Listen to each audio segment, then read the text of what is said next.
live. I'm live. I'm live. Hey, I'm live. I'm alive and I'm live here from Revival X in Branson, Missouri. And man, I was here working and doing stuff, and I thought I would touch base with y'all. And let's talk a little bit about a church on fire. And I've got this going on.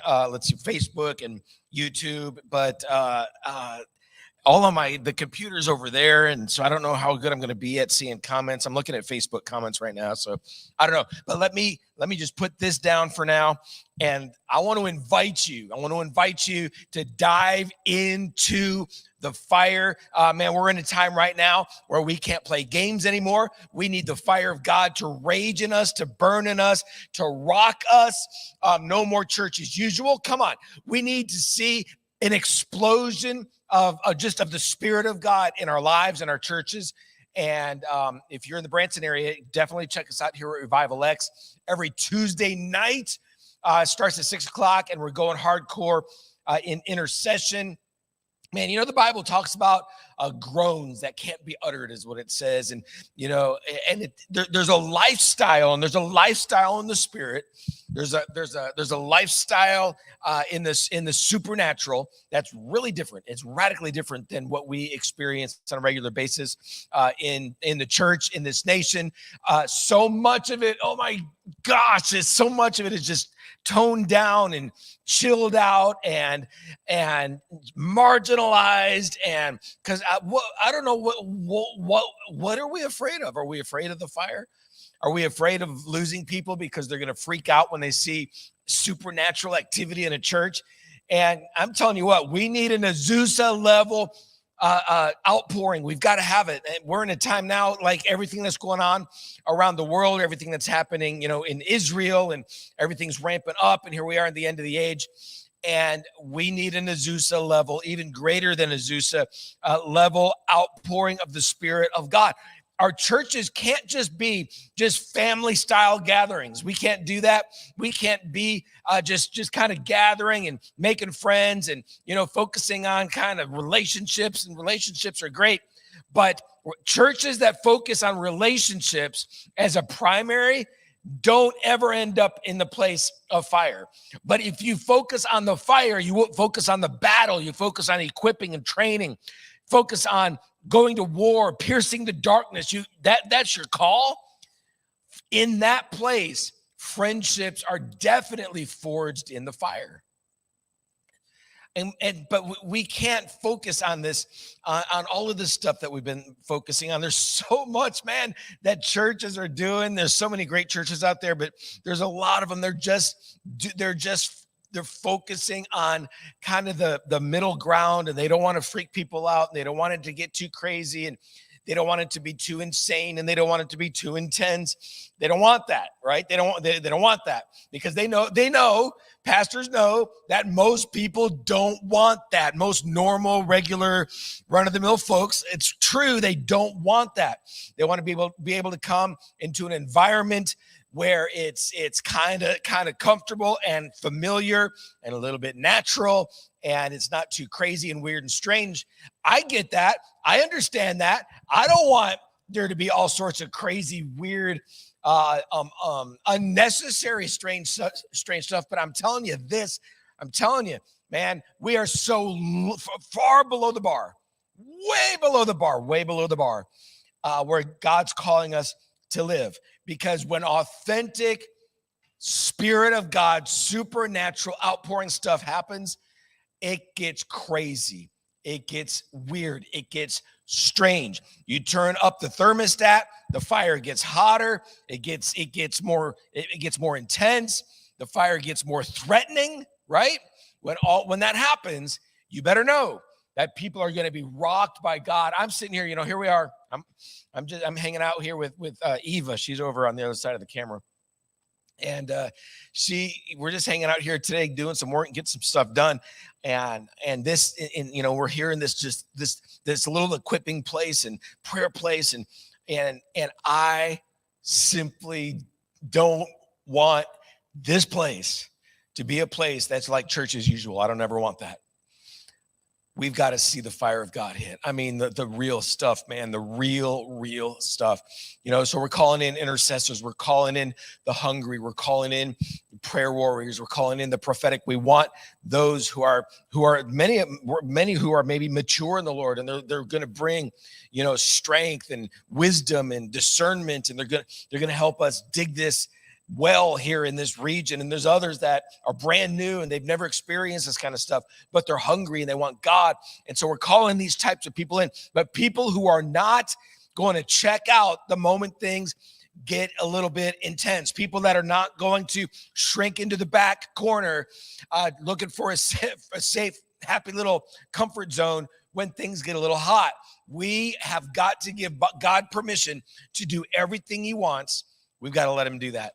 I'm in a place right now where I'm going to look at my phone here, see if we got any people jumping in. But yeah, we got a few people watching. But I'm here on Facebook. I think we probably have maybe some folks on YouTube as well. But I'm not going to be able to respond to comments too much. But honestly, I was just here. We got the cameras set up, and I thought I'd try and see what it was looking like and sounding like. Let me know, those of you on Facebook, let me know how it's sounding and how it's looking. We're just getting things set up here. We're excited. We're excited to be here. We have our own space. There's a lot that's going to happen here at Revival X in Branson. I'm believing people are going to come from far and wide. I believe people are even going to move here to the region simply to dive into the fire with us, to get trained, to get equipped. We're going to have a school of revival. It's going to be coming up. We're going to train in intercession and train in the prophetic. We're going to be doing this kind of stuff. And I think it's important. It's important that we allow this to happen. So, I walk around this place and I'm like praying and I'm like seeking after God. I'm like, come on, God, we need you to blow this place up. We've got to have that happen. No more natural, humanistic, predictable, tired,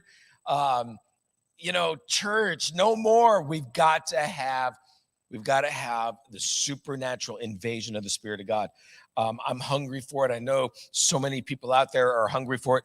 But here's what happens. I've been in this a long time, over 25 years of ministry, 25 years in the fire and experiencing things that are just mind-blowing and just miracles and just incredible God stuff, just nonstop, in my life over the years. And what tends to happen is I hear a lot from people who say that they want revival and they want the fire. They want the Spirit of God to move and they want the outpouring, and they're tired of church as usual. And they want all that. I hear them. They tell me all the time. But over the years, what happens is you get those people into an environment that's costly, that's unusual, that's intense. Maybe there's groans of intercession. Maybe there's weeping and crying. Maybe people are trembling, as the Spirit of the Lord is moving on them. You got these intense environments, and they're like, whoa, I don't know, man. I don't know. That's a little too much. That's a little too much. And I hear that. And they'll go to something once and they'll be like, I'm out of here. I'm out of here. And, I've seen it, my whole life. So what we're looking for is the remnant, just the people that are just desperate and they're hungry and they want God to move. No, I just don't want to. I don't want to do it the way it's been done. I don't want that. I don't think, there's a remnant out there. They don't want that. They just don't want that anymore. And so here at Revival X, we're breaking the rules. We are. I don't care about the church growth stuff. Could not care less. I don't care. Don't care if we grow. We intentionally got a smaller place. You can't really see it that well, but it's a great place. It's a really nice place. Upstairs, downstairs, we've got classroom area downstairs, and plenty of space to do all sorts of stuff, and a prayer room, big prayer room. So all that stuff's going on. But we could put maybe 100 people in here, or if revival breaks out, there'll be 150 people packed in here in this area right here. But for me, it's not about numbers, and I don't care. I just really don't care at all. Just give me those that are supposed to run with us. Give us the zealots. Give us the passionate and the hungry. Give us those people. And so I'm not interested in that. We don't have a worship team. on purpose. I don't want one. But I'm telling you what, man, if you ever come, boy, do we worship. And we go hardcore and we worship and we dance, and this whole place is filled and people are dancing and shouting. We got flaggers in the back just, flagging and, during the worship time. And we don't have a live worship team. Why? Because we don't need one. Nobody needs one, right? Not that there's not some great worship teams out there. There are, but I don't think that I'm willing to break the rules. I'm not out there trying to impress people with a great worship team or, for people that will come just because we have a great worship team. I've seen that happen. That happens a lot. I want people who will come. I call them pavement people, people that will come, that they will, it's 2 Chronicles 7, to where they couldn't even enter the church because the glory of God had hit so hard and they hit the pavement outside and declared the goodness of God. I'm looking for pavement people. They're not looking for comfort. They're not looking for big. They're not looking for grandiose. They're not looking for, an amazing worship team. They're not looking for performance. They're not looking for any of that. Not looking for comfy seats, although we've got some great seats, but not looking for that. They're just not looking for that. They want the fire of God, period. That's what they want. That's all they want. That's it. That's all they want. They don't want the show. They don't want the smoke. They don't want the lights. They don't want that. They don't need to be comforted. They don't need to be comfortable. They don't need that. We don't have children's ministry. We don't have youth ministry. We're all in here together. We don't want to. We don't want to do that. We're focused on running together, going hardcore together in the fire together. It's what we're doing. And we worship and we pray, and you don't need a worship team to go hard in prayer. This is a house of prayer. This is a revival and prayer hub for the region. And so I'm looking for those that are just hungry enough to where they don't need all of the stuff, and they'll just come and they'll pray and they'll groan and they'll cry and they'll intercede and they'll stand in the gap and they'll contend and they'll declare the wonders of God. And they'll embrace consecration. And I'm looking for those people. I'd love to hear from you. I know most people online, of course, you're not from here in Branson. You're all over the place. I'd love to hear from you. What is it that this ministry could do to really encourage you, wherever you're at? We're praying about things. We're praying about next steps, what that looks like both locally and then, everywhere else. And so we're praying about that. And I would love to hear from you, but I think I'm gonna check out, gonna end it. Hey, I've got Eva over there. This was just a quick live to see how it works. Eva over there. Do you see the controls on the computer? Do you see where it says something like end broadcast? Do you see that? We're doing this on the fly. Can you see it? What's it say? It says end stream. Okay, don't click it yet. Let me say goodbye to everybody. All right, everyone. You're amazing. I pray blessings in your life, and I'd love to hear from you. Oh, and then come Tuesday. Don't miss Tuesday. It's gonna be hot, white hot, like fire hot. All right.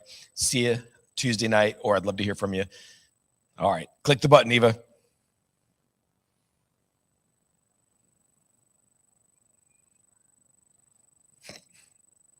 You do it?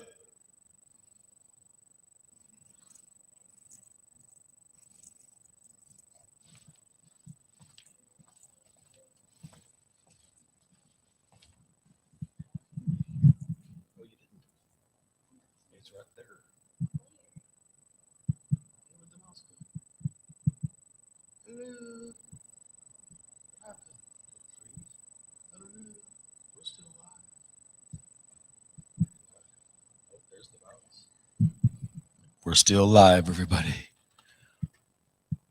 There's the mouse. And end stream.